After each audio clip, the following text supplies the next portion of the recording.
Who's your emergency contact? Who should we notify in the case of death? Welcome to the USP, where I've spent the last 2+ decades of my life. Before I left Lewisburg, when you get into phase 3, you're able to put in a request for whatever penitentiary you wanted to go to. My first choice was I just wanted to go down the street to Allenwood. At this time, I was still hoping that I beat my case because of the Johnson case that came down. So I was hoping I'd get back in court and maybe get out within a year or two. So my thought process was I wanted to go down to Allenwood because they still had free weights, go out there, get my mind right, get my body right, and prepare myself for the streets. And my second choice would have been Victorville, go back to Victorville, because I had the homie Bryson over there and my homeboy Eddie and the homie Paul Vainuku out here from Utah. Me, it really doesn't matter what prison I go to. When I get to the yard, I'm going to adjust just like I did. But if given a choice, I would rather go to a yard where I already know some people, or go to a yard where I know there's certain things in there that I might be interested in, But at the time when I got to phase 3 and I was waiting for my counselor to come by so I could put in my request to let her know where I wanted to go, she had went on vacation. And the dude that took her spot, when I seen him, he was a counselor. I was like, hey man, where's Miss So-and-so at? Oh, she's gone. I was like, hey, how do I request to go somewhere? He goes, oh, I already put you in. I'm like, what do you mean you put me in already? I said, where am I going? Like, you like the cold? So when he told me, do I like the cold? And it's gonna be within 500 miles of my region, being from Utah, I knew I was going to Florence. I didn't care. Prison is prison. Being on any yard is better than being in the smooth. The smooth, you're locked down 24/7. So after almost 2 years of being locked down in the shoe and then going to the smooth, I'm just happy to go back to a compound. So I end up in Florence. But like I said, my first choice was Allenwood, and my second choice was in Victorville. So I could easily end up in Victorville as opposed to Florence. So while I'm in Florence, like I said, I keep contact with my people from other places, because during the course of our time, we built a rapport as far as like the homies that fuck with me, Eddie, Bryson, Brian, a lot of the homies that we met along our journey that are like-minded. We built a rapport on how to communicate. Like if I run somebody off in Florence because he was fucked up, well, when he leaves, I have a line of communication to let the people know that whatever yard he's hitting, why we fucked him off. And they can make their decision and do whatever they do. So vice versa. Like if somebody leaves one of their compounds or whatever, we have a code where we can send each other a message that would let me know if this dude is good or not. So while I'm in Florence, a couple homies came home. And so the homies, but they're still keeping in contact with the homies that are still locked down. And I'm not sure if it's around the end of 2018 or early 2019. So forgive me, I'm jumping a little ahead in the order here, just, so I can share you this story. But word was sent to me that something had happened in Victorville, that they had a CO that was bringing them, work, but ended up getting caught up. And they were putting certain names on the wire, that there was suspect of cooperating with the feds. But I'm in Florence. So it has nothing to do with me. My job or my obligation that I feel is just they put out the name. So if I run into this person, I'm going to deal with them. Or that if I know some other people in other spots, I can send them the name that is being put on the wire, right? That's the extent of it. So they tell me what's going on. All the homies crashed in Victorville. They had a big ass drug sting. They went into somebody's cell. Now in Victorville, in the cell in Victorville, is center blocks. In Florence, it's a solid wall like this. But in Victorville, it's all center block. And somehow somebody was able to chisel one of those blocks and got it loose. So they were able to pull the block out of the wall. You know, they use paint and other shit to cover, you know, the cracks or whatever when they put it back. But they went into somebody's cell, pulled out a block, found cell phones. They say they found a few ounces of meth and found like 50 to 100 sheets of that K2. You know, the spice, the liquid, the synthetic weed. It comes in like a liquid form, so people would just soak it on paper or cards and send it in. But right now, a lot of the BOPs don't allow people to have letters anymore. Like any letters you get now, any photographs you get now, depending on what prison is being sent to, their letter's gonna be photographed, your picture's gonna be photographed, and you're gonna get the photographic copy. Any legal work's gotta come from your attorney, and sometimes they'll photograph your whole brief, your whole motion, you know. But anyway, so, you know, that's the story that I'm hearing. They went in there, they busted a bunch of stuff in somebody's cell. They pulled out center block. They found some meth, found K2, found cell phones. These guys are all indicted. They're all hemmed up, facing a lot of time. You know, me being in Florence, talking to my wife, I was like, damn. I had wanted to go to Victorville. So if I would have landed in Victorville, I would have been right in the mix because I knew all those people. As soon as I got there, I would have had me whatever, and end up getting an indictment. You know? So the reason I'm sharing this story with you and how it relates to me is I'm in Florida. I don't got nothing to do with Victorville. But one day, I'm at education, you know, over there just researching some law and stuff. And I hear my name being called on the intercom. Say, Rid, inmate Rid, 05865. Report to lieutenant's office. You know, 05865-081 is my inmate number. When you're in there, that's what you are. You're a number now.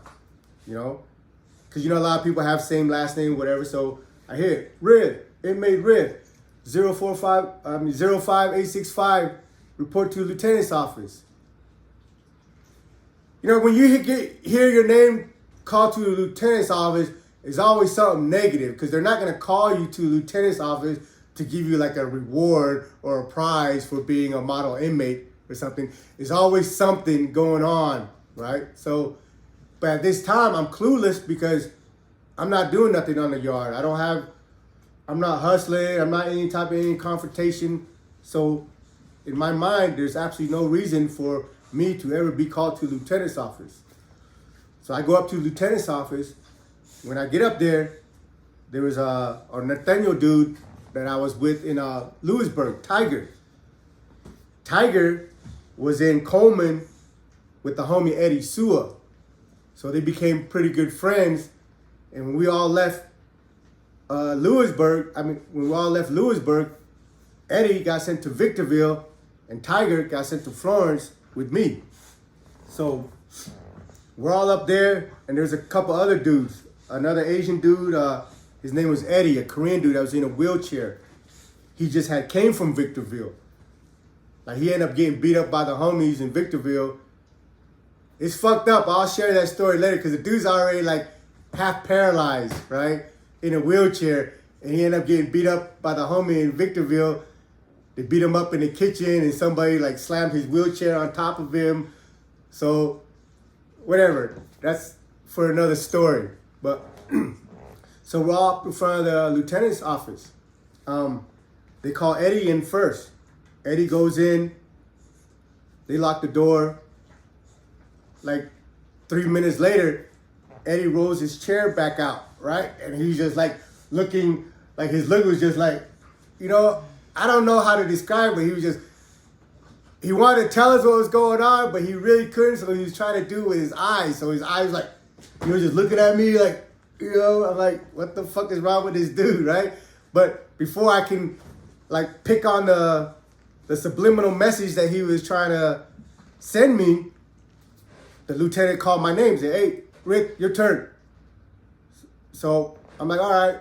So I go in, and when you go in Florence, it's the balcony. It's lieutenant. They call it the lieutenant patio. So you're waiting outside for the lieutenant. The lieutenant's office is right there. So when you go in, when I went in, I'm expecting to go into the lieutenant's office, but instead, they turned me right, which we're walking towards the visiting room. So as soon as we're walking to the visiting room, you know, I've been through these dance before. I already know what it is. So all the time, you know, all my senses are on hyper alert. I'm going to the visiting room. There's only one thing in that visiting room. Because it's not a visiting day. I have no visit. So the only person on the other side is either an attorney or a fucking FBI agent, right?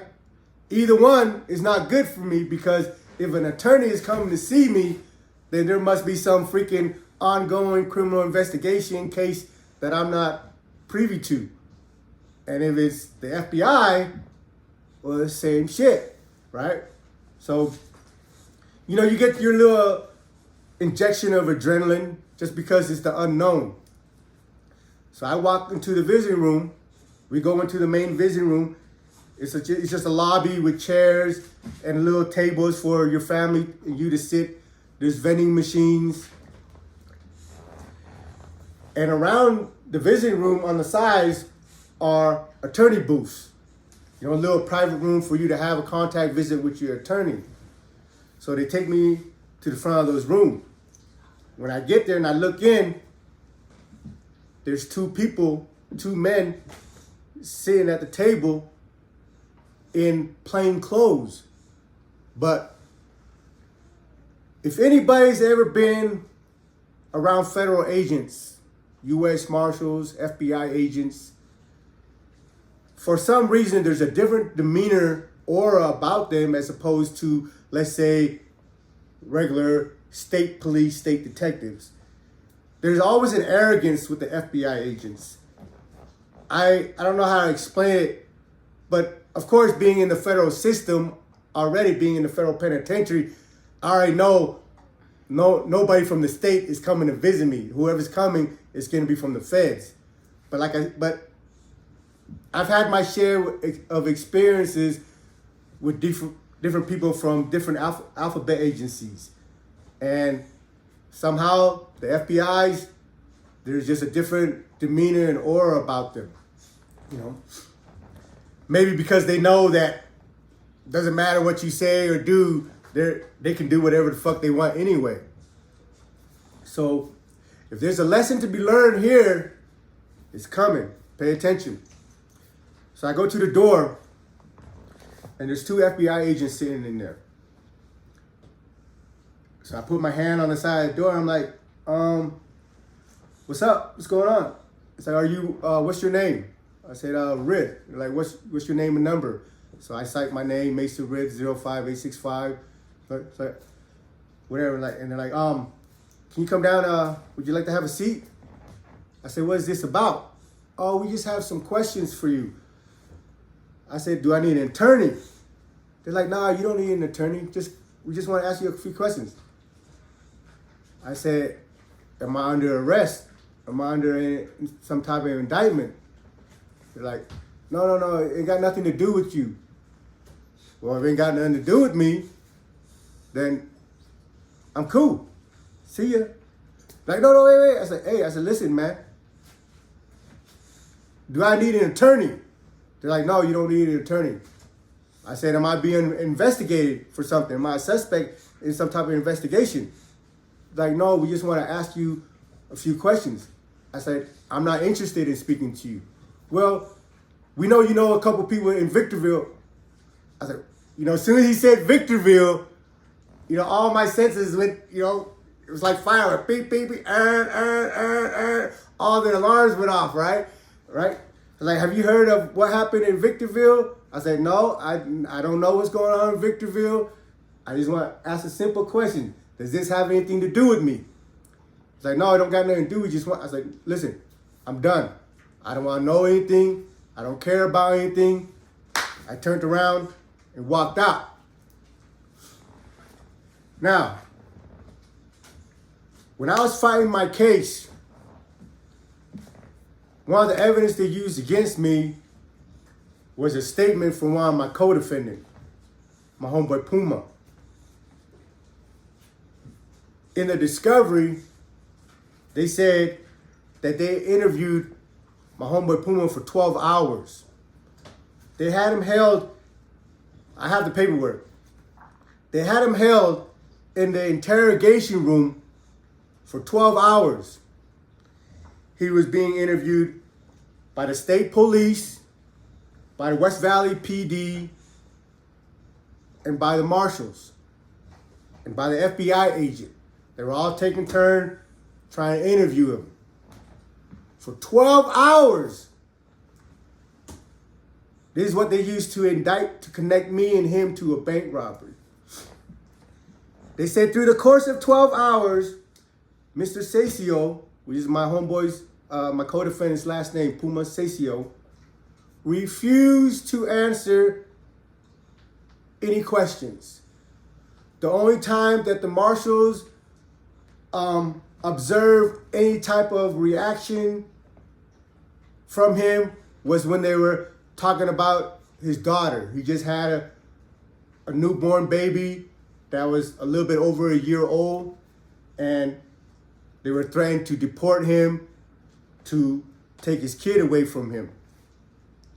He said the only time that they were able to observe any facial expression or any movement, any action, any reaction from him was when they were talking about his daughter and being deported and having her taken away from him.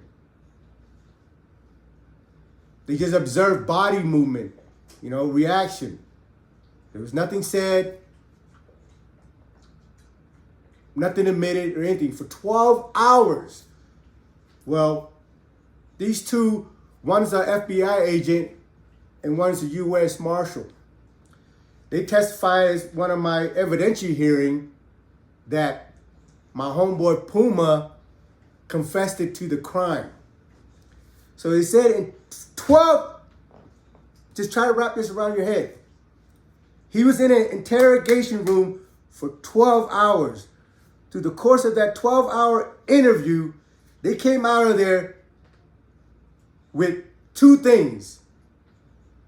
I don't know if it was the FBI agent or the U.S. Marshal, but one of them said that when they asked Puma a question, if I was a participant, if I had some type of involvement in the bank robbery, one agent said that he barely heard an audible yes.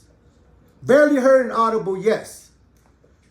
The other agent said when the question was asked, he observed a slight nod of the head from Puma in a affirmative motion. So for me, these are two FBI agents sitting there interrogating my homeboy. They come out of the 12-hour interview. One says he saw him nod his head. The other one says he barely heard an audible yes. So here's two agents sitting at the table. My question was, did the other one have his ear plugged and only saw him nod his head? Or what the other one do? He had his eyes closed, so he didn't see him nod his head, but heard the barely audible yes? There was no written statement. There was no video of the interview. There was no audio recording of the interview. Me and my homeboy, we sat in the holding tank waiting to court. And I'm looking at him like, what the fuck, homie? He's like, Mesa, I promise you, I never said anything. I'm like, what the fuck are you doing sitting in an interrogation room for 12 hours? He's like, man, I ain't never been arrested before. I don't know nothing about no freaking FBI agent. He didn't know that he could terminate the interview, ask for a lawyer, exercise his right to remain silent. You know, he's been intimidated. I mean, the whole system is set up to intimidate you, to pressure you, to scare you. And he was all those things. He was intimidated. He was scared. But he didn't say anything. 12 hours, 12-hour interview. You come out of there with a nod of the head.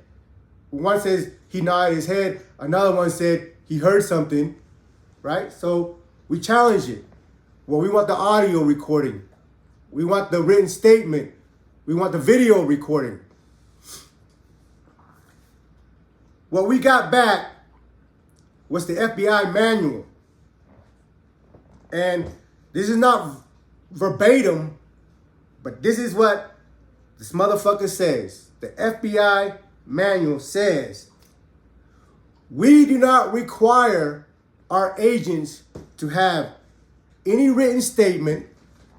We do not require our agents to have any audio recording. We do not require our agents to have any video recording.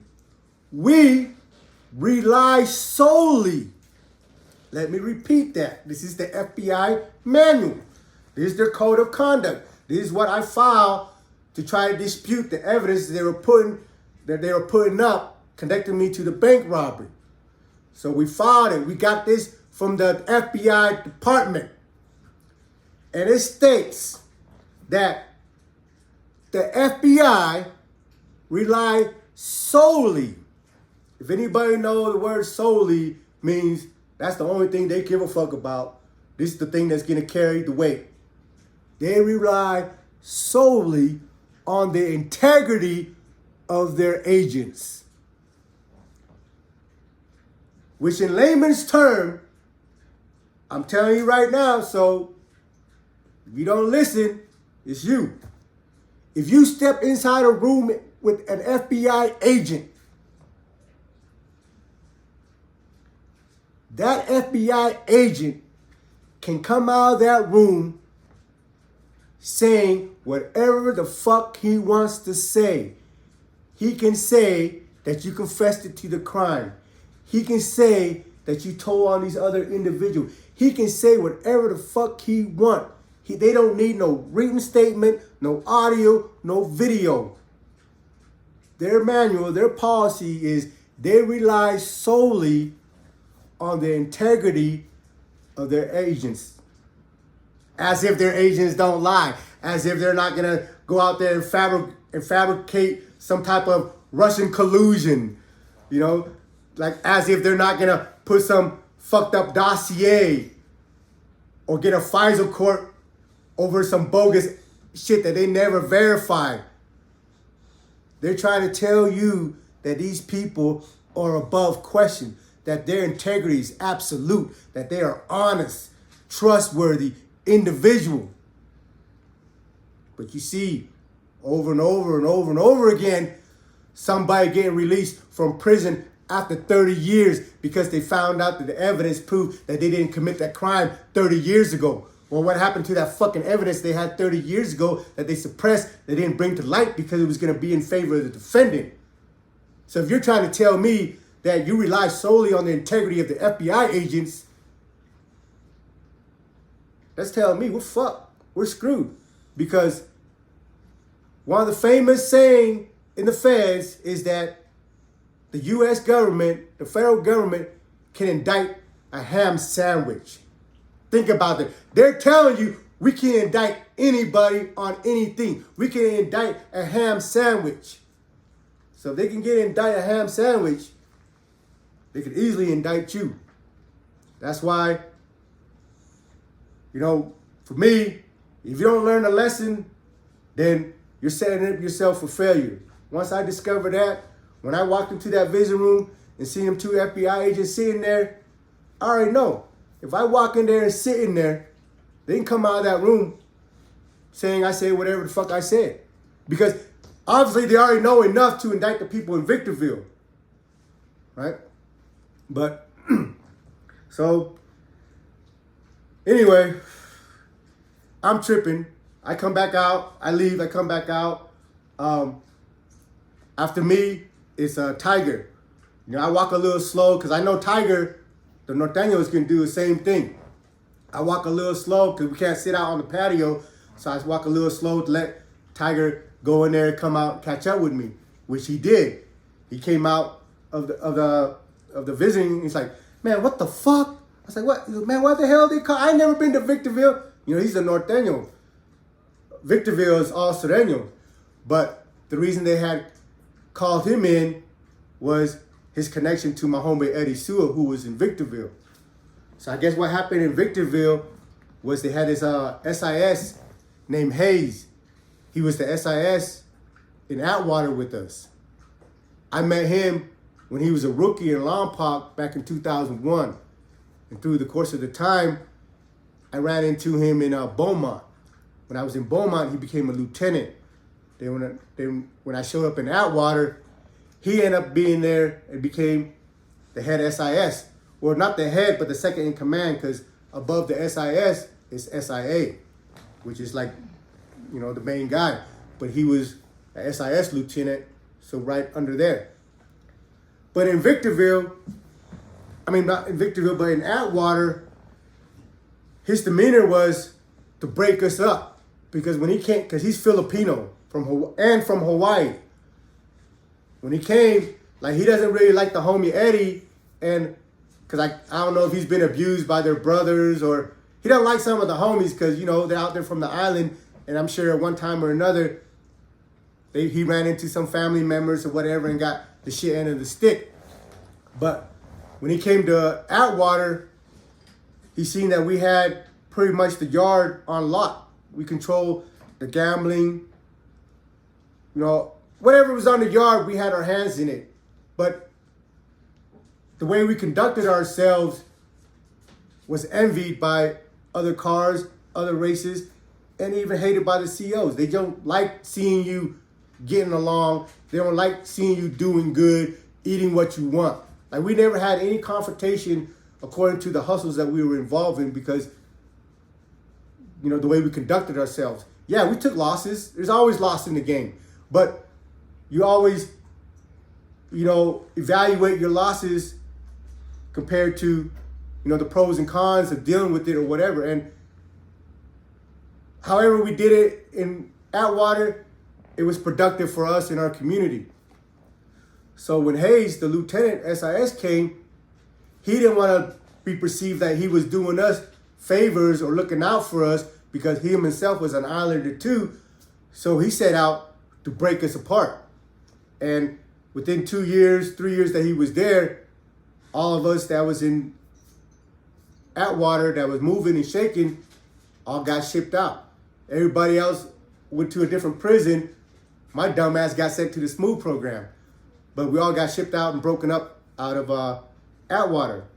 So Hayes goes down there to Victorville. And he's the SIS down there in Victorville. But there's a Hawaiian homie down there. I'm not going to give you his name. That knew Hayes from the street, knew his brother. And somehow he convinced Hayes.